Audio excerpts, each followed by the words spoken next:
Welcome, ladies and gentlemen, to the monastery, the open bar of the internet, the world's greatest shit show, and the place where we, the good brothers and sisters of this most holy of temples, seek enlightenment through the drunkest, craziest, and most batshit ways possible. I am your one and only gaming monk, better known as Mildra, and with me I have a newcomer into the temple, coming to us from Silvervine Publishing. Now coming out with Sparkle Stars, which is going to be covering a lot of both Transforming Hero and Magical Girl kind of approach. Coming to us as the translator for this. I should of course clarify. The one and only, the man named Ben. Hello. How you doing today, man? Doing good. It's a good day. It's a good day. For some reason the weather always goes into heat wave mode whenever it's the weekend. Yep. Yeah, we spent today out working outside, so I got to sample quite a bit of that heat wave. People look at me like I'm crazy when I say I'm a winter guy. At least when it's snowy, you can put another layer on if it gets too cold. Yep. Sadly, I could take my shirt off to work, but I could not take my skin off. No, I'm pretty sure somebody has tried at one point.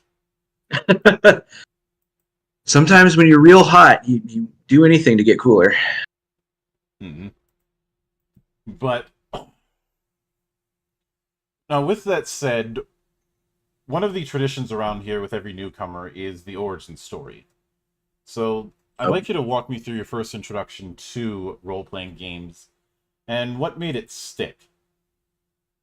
Oh boy.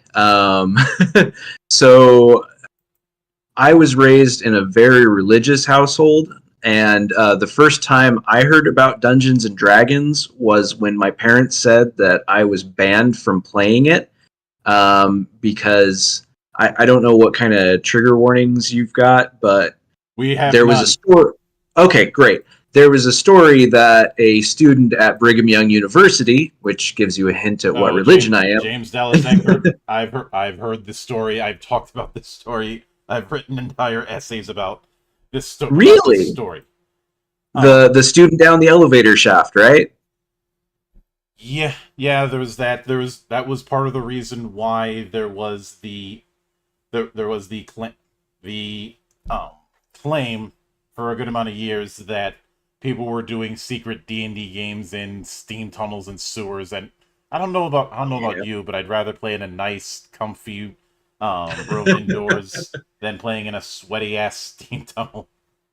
Yeah. So my parents didn't want me jumping down an elevator shaft when I lost my character, so they told me no D&D. Mm-hmm.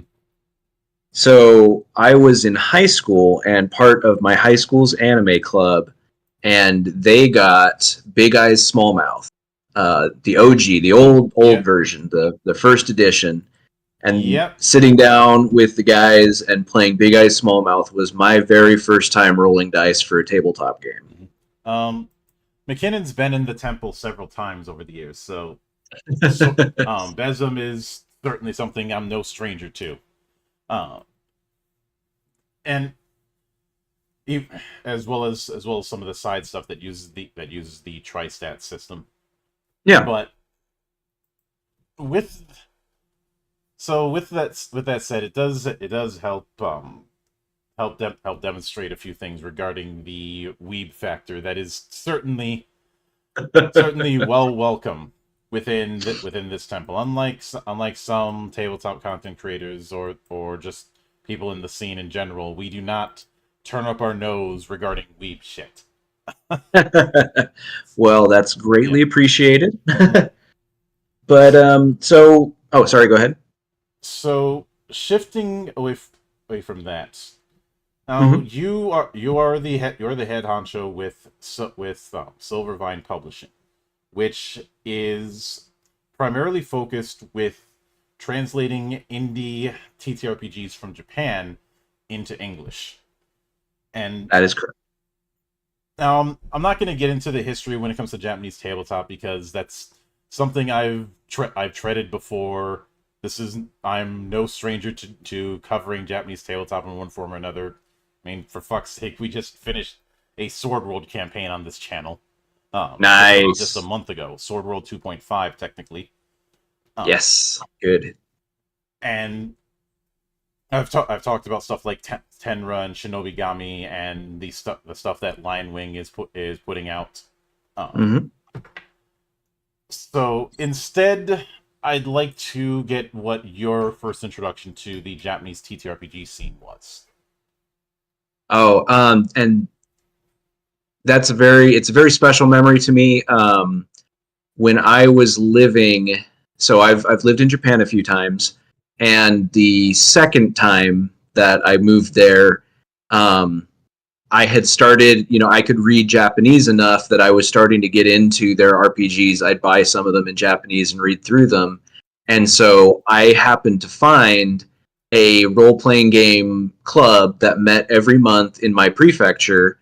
And I started going there, and they were just the greatest group of people that I have ever hung out with. And we'd get together once a month. They'd have about 6 or 7 tables set up with different games going on.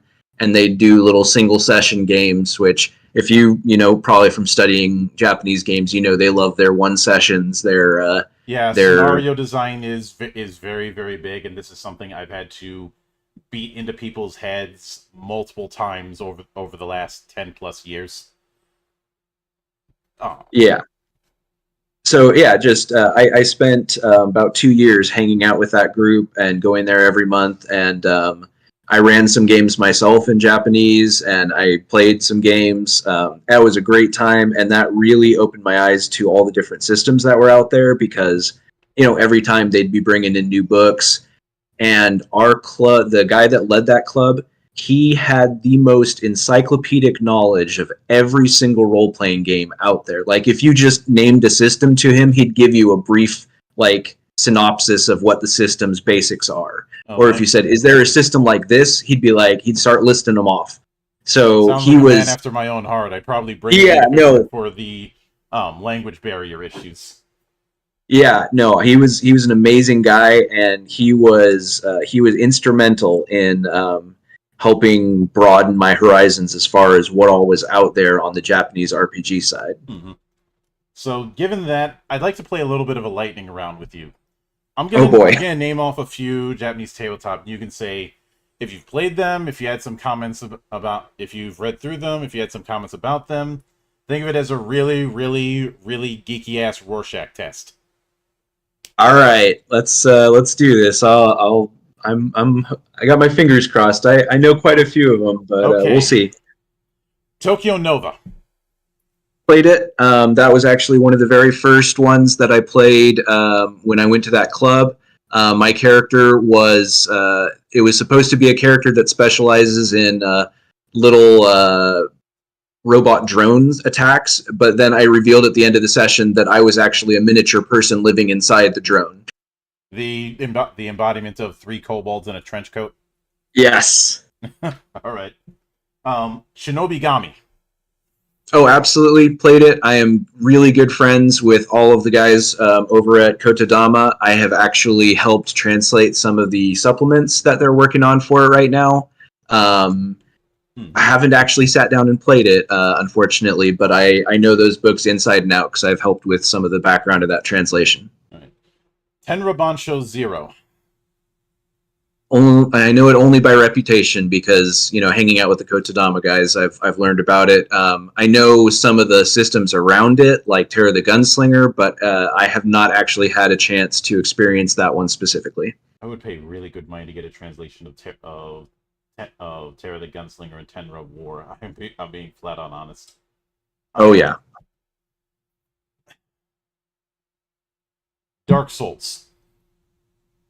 Again, only know it by reputation. I saw that one come out. I know that it didn't do particularly well in Japan, but I've heard that Western views of people that can read it in Japanese have said that it's not as bad as the Japanese fans are making it out to be. I think probably it just didn't include enough scenario support for Japanese GMs, but it might have done better if we had brought it over in English. I know that there was one person who was attempting to translate it, but they haven't updated that translate since May. Yeah, as somebody who translates Japanese TTRPGs, I'll tell you they are dense. Mm-hmm. Since I brought it up earlier, I'll bring it up here. Any edition of Sword World? I have played the original Sword World in digital format. I played the old Sword World RPG on the Super Famicom. So SFC. But yep, SFC Sword World. I was very sad that they didn't have tabbits or a lot of the other flavor that makes 2.0 more fun. And then I have also played a mini campaign of 2.0 as part of that club that I was in. And the kid running it was just out of high school, and he had the most GM NPC I've ever seen. And he tried to do some kind of JRPG style bosses that didn't work out that great, but we had fun. Yeah. Log Horizon. That was very popular when I was over there. I have the book. I've read through it. I think it's really cool that they ran one of the only established official websites where you could upload character data and find parties and stuff. That's not a typical thing over in Japan, so I thought that was really cool. Sadly, never had the chance to play it yet. Mm-hmm.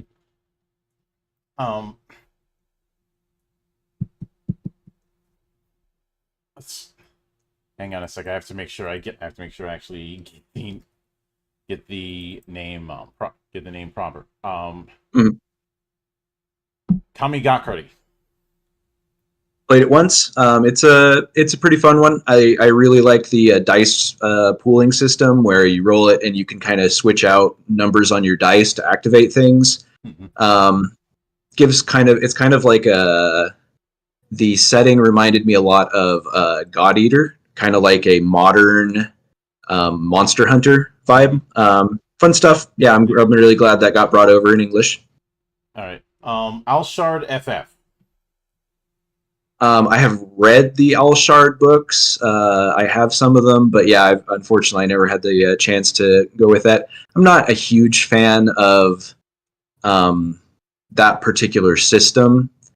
I feel that the balance is a little wonky, and it's more. I think it's better for kind of a cinematic single scenario where everybody just kind of has fun. I don't know how mechanically engaging it is, just reading through it, but I could be wrong. Again, I haven't had the chance to play it, but that's just my impression from flipping through a lot of the Alshard books. Mm-hmm. Nightmare Heaven. That one I have not heard of.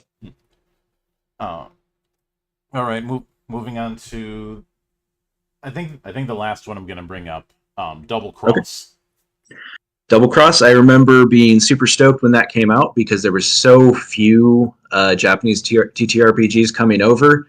I've read through it a few times. I've talked to people who have played it. Sadly, never had the chance to play it myself. I think it's a good system. I think it's one of those where you kind of have to read through it really well and kind of know what to do with it. Mm-hmm. But if you have a GM that knows what to do with it, I think it can be a very fun game. And I will note when I did because we were running Sword World 2.5, and really the only hard and fast added rules that I had was certain races and certain classes I had blocked off. A handful of the races, like Spriggan, I said, no, we're not doing that. It's not really going to fit what we're doing. The only class that I blocked off was Warlocks. When I played, I think I was a Tablet Fairy Tamer, and one other magic thing. I think I kind of pulled one that was just in the core book or something like that. Very simple, straightforward one. Mm-hmm. The reason why I had made it clear that we would not be using Warlock is they were newcomers, and I honestly feel Warlock is the class with the highest skill floor. At least in 2.5. I'm pretty sure one could argue Noble it has a higher skill floor in 2.0, but that's a whole other conversation. Um, Yeah. I Yeah, did. it has been a while, so I remember it vaguely, but honestly, I've been playing 1.0 a little bit more recently with the Super Famicom one, so I have to keep thinking like, oh wait a minute, Um, that didn't exist back then. although the funny thing about that, I the closest thing that we've gotten to anything like Sword World, of course, is in English in an official English release is Goblin Slayer, and Yeah. I am well aware that Goblin Slayer and Sword World are very much apart from each other. They're not compatible. Mhm. But I remember when that came out, a lot of people were like, "Why didn't they use D&D for that?" Well, for one, D&D doesn't have nearly the footprint over in Japan. Correct. And when I finally got a chance to look at some of the rules for Sword World, I know that the creator of Goblin Slayer said that it was based on his D&D campaigns, but I'm wondering if it was in reality his Sword World campaigns, because well, one of the characters in Goblin Slayer is a lizard man priest who has aspirations of becoming a dragon. And that's the Mhm. exact kind of setup with the dragon priest in Sword World Complete. Yeah, So definitely a possibility. that and the whole using dragon's teeth to make skeleton warriors. Uh, Hmm. I'm not saying that he had crosswired one for the other, but I'm saying I could believe it. Yeah, no, I mean, yeah, I'm not familiar enough with the Sword World system to comment, but sounds plausible. Um, it's definitely a likely thing. And keep in mind, the sole reason the Sword World system exists is because TSR didn't know how to play ball. Yeah, Uh, yeah, because that's the they were because they were approached by Group S&E about turning Lodos into a D&D setting, but yes. TSR either wasn't returning calls or wasn't being cooperative. Then again, this was mid '80s, so right Yeah, I'm sure in there was a lot of language barrier and things like that. I think it was both language barrier and the Lorraine Williams era. Yeah. And if you want to really piss off somebody who's a big fan of TSR, just bring her name up. She is not well liked. I'll put it that way. But now since Sparkle Stars is heavily drawing upon Maho Shoujo and Tokusatsu, what was it about this particular game that drew you to it to the point where you wanted to translate it? So very early on in Silvervine, my partner and I, we wanted to do one of the things we wanted to focus on with Silvervine is we did not want to bring over any games that were very Western fantasy style. We did not want goblins, elves, dwarves, anything like that. What we really wanted was, you know, a lot of people in the West have tried making TTRPGs that pull from Japanese elements like anime and stuff like that, but we wanted things that were made in Japan based on these Japanese properties. And so Magical Girl was something that we're like, there, you know, back in the day, there used to be a gap. Now it's kind of, there's a lot of games trying to get the Magical Girl feel. But we knew that that's like, if there's a good system that is made by Japanese folks who are Magical Girl fans that really encapsulates the spirit of it, that is something we definitely have to have on our lineup. And um, I happen to know because thanks to my encyclopedic knowledge friend, I had asked him about Magical Girl ones, and he was like, "Well, there's one you don't play Magical Girls specifically. Rather, it's about making a show of Magical Girls or Tokusatsu." And I was like, "That sounds perfect." Mm-hmm. And I've done several streams talking about adapting Tokusatsu into TTRPGs, and I've had to drill it in that it's not as easy as a lot of people think, because a lot of people will try to do it and they'll try to encompass the entirety of Super Sentai.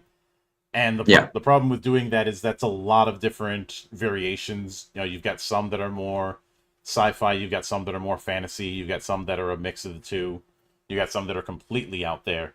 And how do you how do you come up with a middle ground with all of that?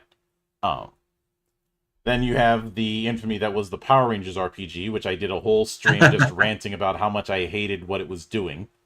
But there's been better ones, like say Magi Knights more recently. But Yeah, I've heard of that one. Yeah. when it comes to this idea of doing doing the show versus doing versus doing the characters and the like, the the big thing that comes to mind is a parallel, and maybe this is a would be a nice entry point, is the Chroma Squad video game. Yep. That is an incredibly good parallel. And to a lesser extent, Beautiful Joe. Although it's always funny when people assume Beautiful Joe was inspired by Kamen Rider. It was not. It was inspired by Zavant. Yeah. Yeah. The only thing, But no. Oh, sorry. Go ahead. The only thing that is missing is a guitar that has the outfit. Yeah. Exactly. But no, honestly, relating it to Chroma Squad is the easiest way to explain it, because it is that exact same.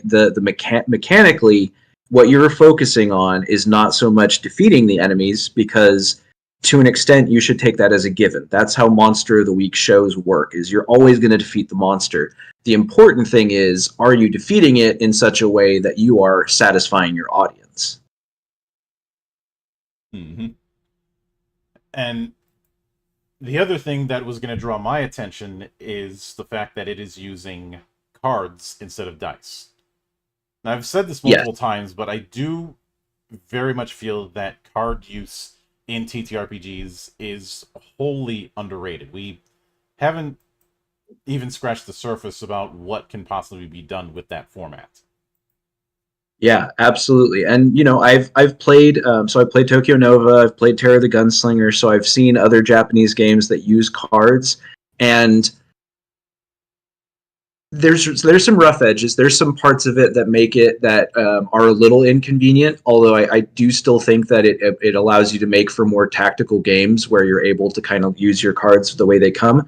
But for Sparkle Stars specifically, I really think that the mechanics of the card draw feed in very, very well with the mechanics of the game, because that way you have the suits that represent the different kinds of actions you take, and then you have the deck, which represents your episode. So you split the deck in half, and then you're drawing cards from that, and that is your time, the time of the episode moving along. So it gives you this very finite time resource that you're using to tell the story that you want to. Mm-hmm. And so is this going to be a case where everybody has their own deck, or is this going to be a case where there is a shared deck across the table? It is a shared deck. So all you need to play is a single deck of cards. You might need to mix in another deck if you have a ton of players. But if you're doing the normal 1 to 6, you just need a single deck of cards. Everybody has a hand that they're pulling from, including the GM will also have a hand. And then you are flipping up cards as you go to represent what the scene is. And once you've depleted, you split the deck in half to represent the first half and the second half of the episode. And then once everybody has drawn out of cards, that's it. Episode's over. You got to do you got to.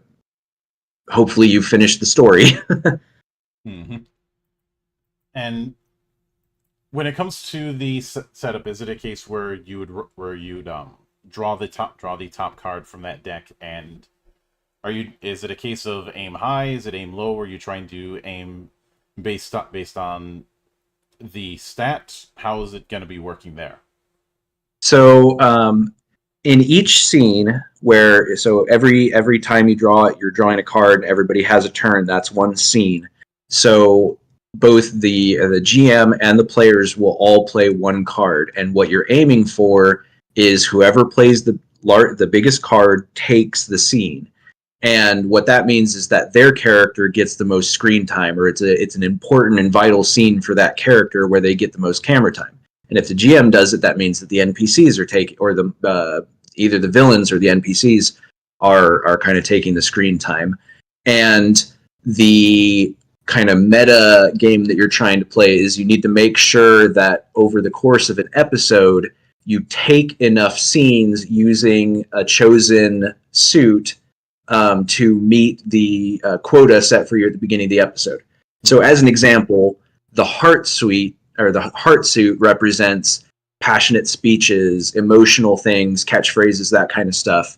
And so at the beginning of the episode, the GM might say, okay, our target is 6 hearts, which means that throughout the course of the episode, everybody needs to work together to make sure that 6 times during the episode, the highest card played for a scene is a heart. Mm-hmm. So that at the end, you have 6 scenes that were taken using heart cards. Mm-hmm. That can certainly fit. And given that, with the individual stats of each suit, what would that play into it? Is that just a modifier against the target number, or a case where the draw is going to be treated as that amount higher than normal? Yeah, so you have what is called a performance score, which is what the person who actually takes it isn't just playing the highest card, but it's the highest card plus your attribute. Mm-hmm. So what we call that the performance score. So even if you don't have a high enough card to take it, you may still be able to take the scene if you have a high enough attribute score. And as the campaign goes along throughout the season, the GM basically levels up. So every time, the villains get stronger, and also all your stars, their stats level up as well, so that you're playing with the same deck of cards, but the numbers become higher and higher as you go along. Mm-hmm. That certainly makes sense. And given there's one particular motif that has shown up in both Mahou Shoujo and in various tokusatsu, and that is the extra character. Like in Sentai, the earliest example of this, I know some people would say Big One. I'm not sure I'm willing to count Big One from Jack. But the earliest example that everybody points to is Burai in Zyuranger, which is funny in hindsight because Toei had no faith that he was going to catch on and didn't even put him in the opening. So, which is hindsight's 2020. But that has been a well-worn motif ever since. And it's definitely something that in one form or another might be inevitable in a series that's being done with Sparkle Stars. So how would one integrate that concept within this game? So actually there is 2 different ways that could work. First of all, if you have a player that's going to come in mid-season and become the proverbial 6th Ranger or 5th Precure or whatever, there is a drop-in, drop-out. There is drop-in, drop-out rules for people who start up in the middle of the campaign or people that don't make it all the time. There is kind of a catch-up feature where it tells you exactly how to mess with their stats to make them at the same thing. So that's one way that it could work. And there is also a mechanic for having NPCs that are your kind of ex-Rangers that come back and do a cameo for an episode, or maybe a character that is a fallen Precure that you fight and then they become your friend and stuff.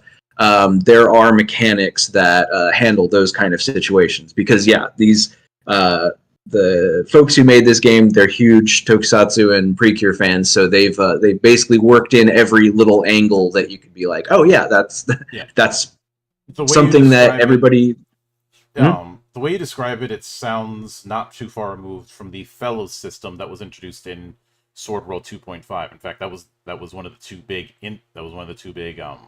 inclusions in the 2.5 edition. Oh yeah. And the sole reason that was done was so players characters who weren't there would still have a way to participate in some capacity. Yes, exactly. Obviously, it's not a 1-to-1, but the spirit isn't far off. Now, that's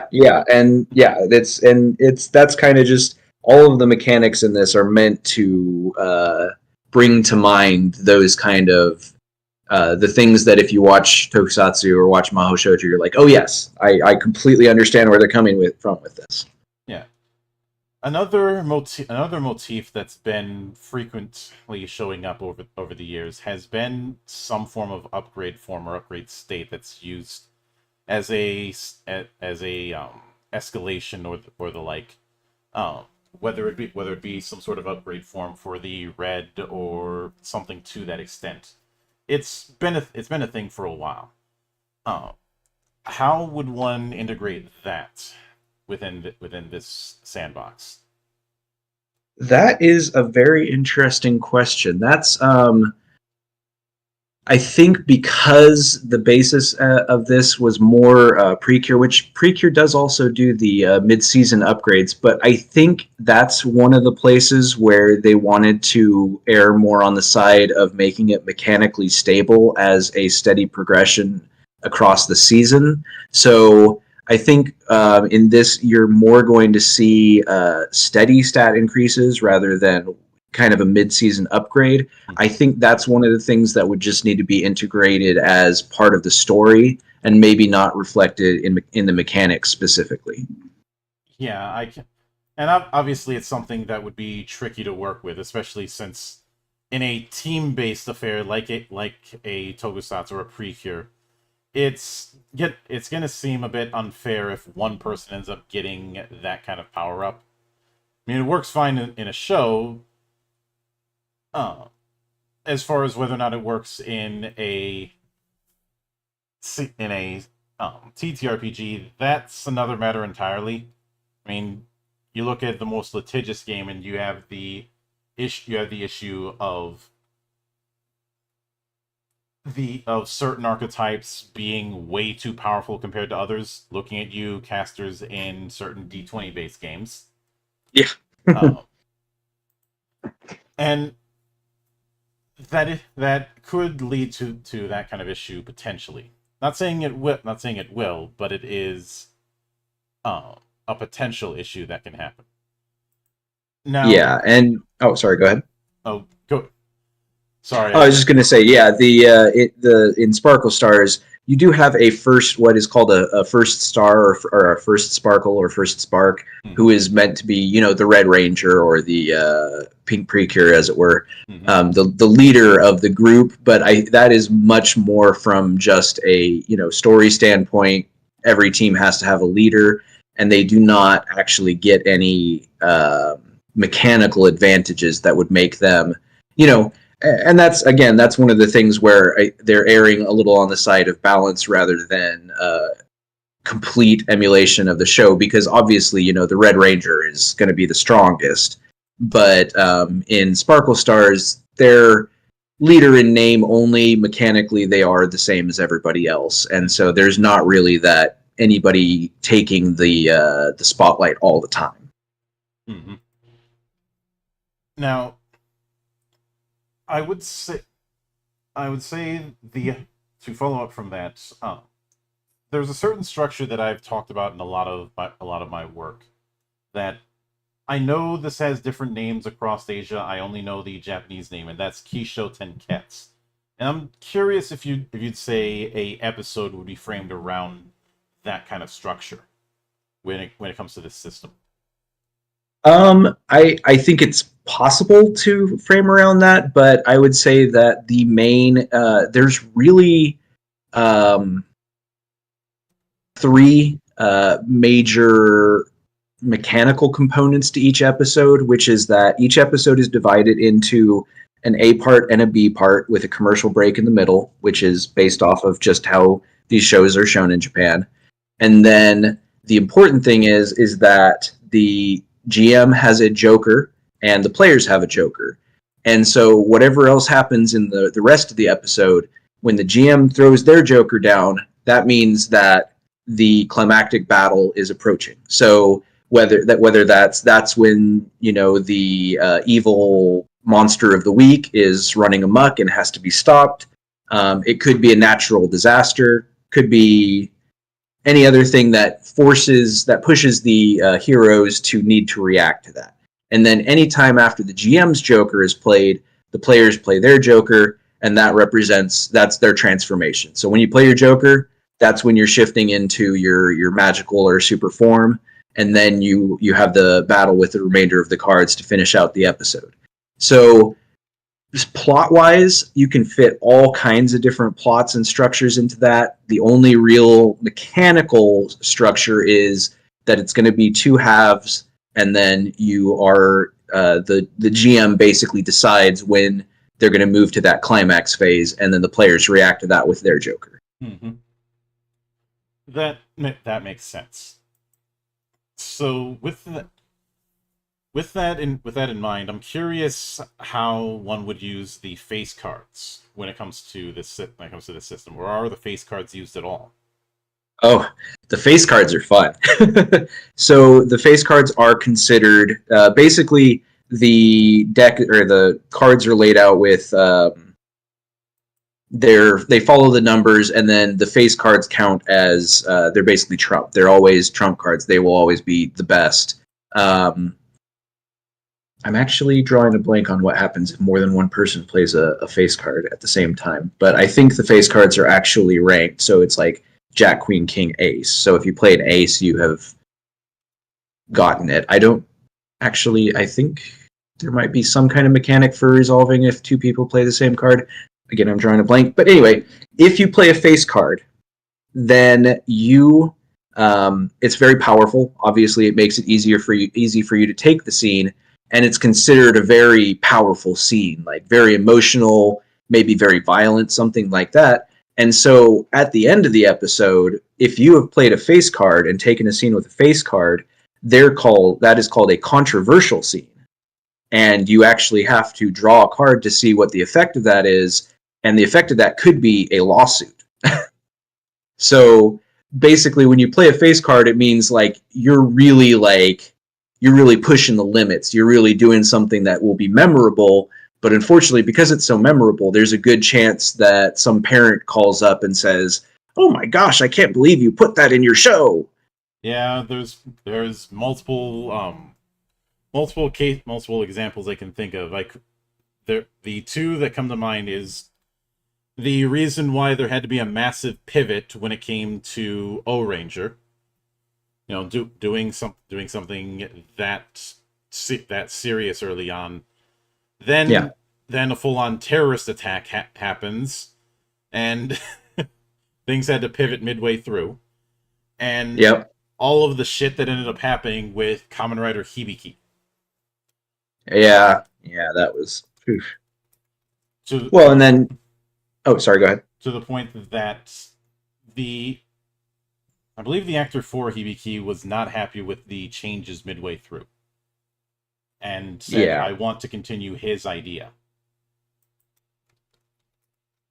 That was... Hibiki's a mess. Yeah, sad though. I had one of my favorite writers working on it. Yeah, I don't blame anybody who was involved with it. It was a case where they were trying to make the best out of a really bad situation, because it wasn't supposed to be a Kamen Rider series originally, and kind of got made into one during production.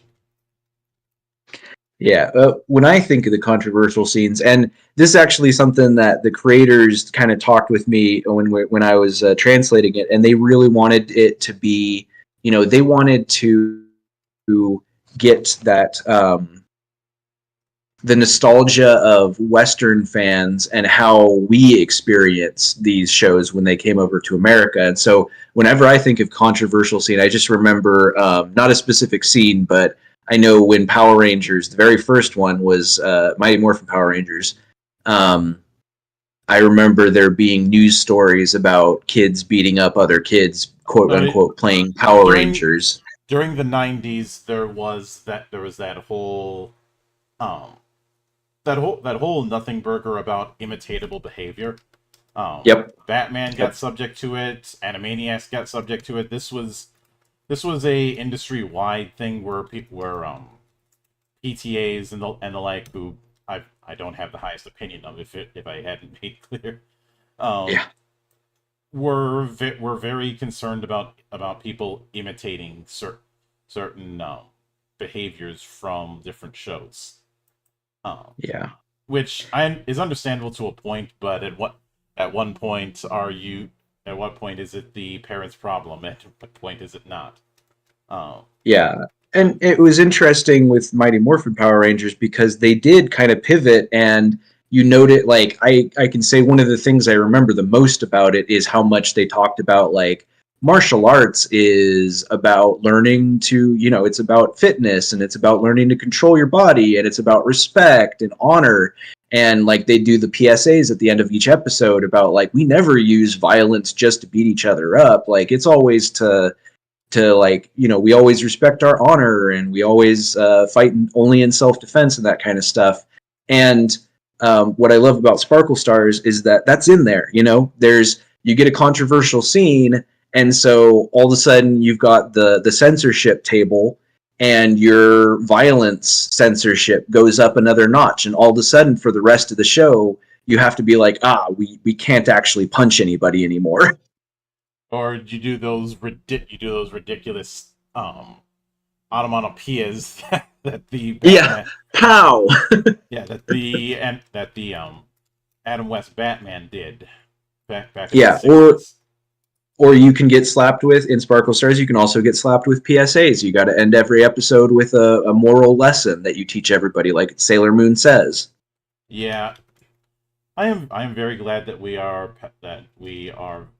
past that, especially since a lot of those PSAs have, for one, not aged well, and two have gotten their own mockery. Um, Yeah, they make great memes. yeah, and there's plenty of people who have dedicated cringe watch streams to them,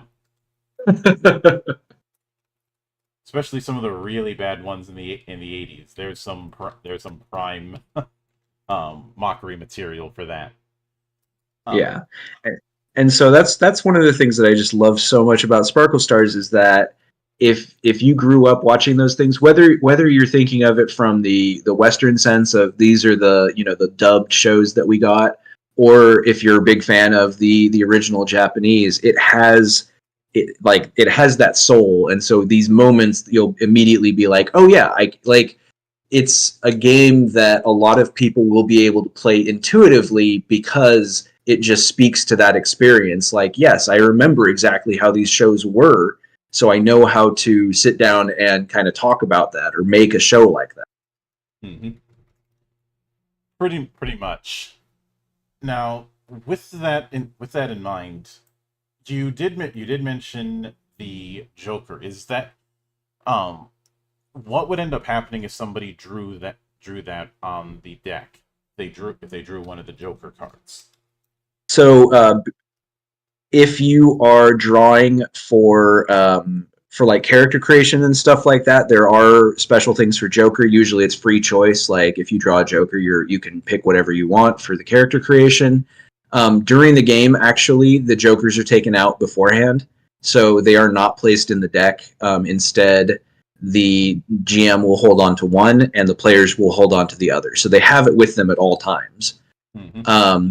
But if you do not have a GM, you can actually, what you will do is you'll use the deck basically as the GM, as if it was the GM playing it, and you will slide the Joker in somewhere secret into the usually into the B part stack because it happens in the latter half of the episode. And then when it's drawn, you treat it as though the GM had thrown down their Joker.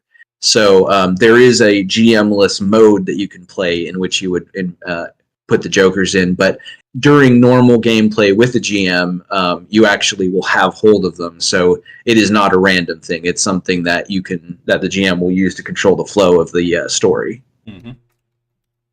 I can certainly get that, and especially since there's a lot of games that will have some sort of mechanic that's all about making life interesting. I often call these extra effort mechanics.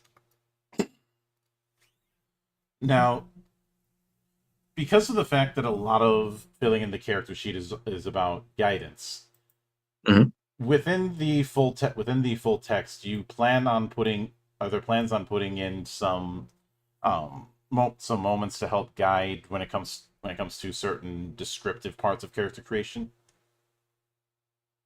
I will say that the beta version I gave you is that is basically its published form, aside from some minor error corrections. So at this point, I will say what you see is what we have in there. I think that there is a good example of the of one of the of a sample character to kind of look at what different things go into that. But a lot of the, there is randomized character creation, so you just draw 11 cards or something like that, and that will tell you that can guide you down the things to figure out your character. And then beyond that, there is a mechanic for kind of handing your character sheet around and having other players like come up with little quirks for your character. And then if you end up using that quirk in the game, there's little bonuses for that for both you and the person that gave you that quirk. So there's both the core, we all love randomized character creation from Japanese games. That's one of the things that they are really good at doing. But then also there's stuff you decide by yourself, and then there's stuff that you decide with the group. And I think that is really cool, adding in that element of other people can kind of put in little things about your character, and then you can use that to kind of grow off of. Obviously, sometimes there's mechanics in Japanese games that just kind of make you remember how nice Japanese people are to each other when they play these games, because I imagine there will be players in the West that abuse that and give each other very strange quirks. Everybody knows that guy. And how you had brought up how you're in the Sword World campaign you were in. The GM was doing some very GMPC stuff. That is, yeah. I'm not saying that somebody who does GMPC is going to be that guy, but it is. It can very much be a warning sign of it. Yeah. Again, it's not saying that they will. It's something to be a little bit cautious of.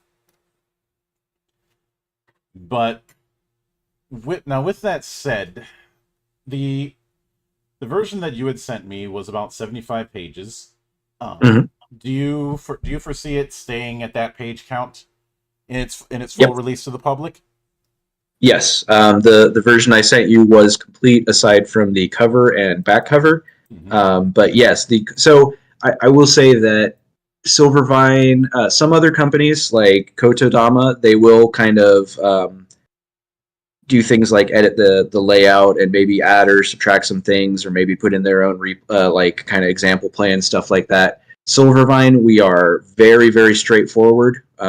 We translate the game as is, and we let these we let them speak for themselves, basically. We do not add in much more than, we added an index to this that didn't exist in the first place, and we added in some preliminary, like a glossary of you added an index terms. Because I would have hounded you otherwise if you didn't. I get on everybody who doesn't have an index. But as far as content, as far as actual game content, we do not touch that. And I will say they're in the sole exceptions of if there's something that they've specifically said, like the censorship table in this game, We did change it slightly to add in things that would be more applicable to Western fans that had grown up watching dubbed shows. So that was altered. Other than that, it is completely untouched. So there's not really too much adding or subtracting. And I personally like that because what I'm trying to do is I want people to become fans of these creators. Silvervine is just here to help bring their works out to the world so that everybody can experience it. And I don't think that Silvervine's place is to necessarily add in more content or alter the content. Mm-hmm. Yeah, I can certainly get that. And with that in mind, what would you be shooting for as far as a release window? Not a date per se, but just a general ballpark. Well, one of the things that we pride ourselves on is that we do not start the Kickstarter until we are basically ready to go. So people from the Summonscape and Floria Kickstarters could let you know that basically the day that it ends, we will have the PDF in everybody's hands. We immediately send that out, and then usually there might be a few weeks break as we do our final test printings, make sure that everything's good with the print version. But usually within a month or two of the end of the Kickstarter, we are already sending out those vouchers for people to buy their print versions. So our whole thing is we do not want to be one of those groups that, takes a while after the Kickstarter to get anything moving. We are, as soon as the Kickstarter is done, boom, it's in your hands. Mm-hmm. And that's definitely something I appreciate. But with that said, I do want to sincerely thank you for taking the time out of your schedule to come all the way to my temple and enjoy the madness that happens around here. Absolutely. No, it's great fun. And anytime you see fit to return, the door is always open. As I often say around here, drinking is not mandatory, but it is encouraged. Next time I will definitely come a little tipsier and we can talk a little bit more about some other Silvervine projects. And I look forward to it. And of course, a sincere thanks goes out to everyone who took the time out of their schedule to come onto the show and enjoy the madness. And there'll be plenty more where that came from, as there always is here on the open bar of the internet. But until then, on behalf of the good brothers present and not present, my name is Mildra. I am your gaming monk. Stay fucking frosty, everybody.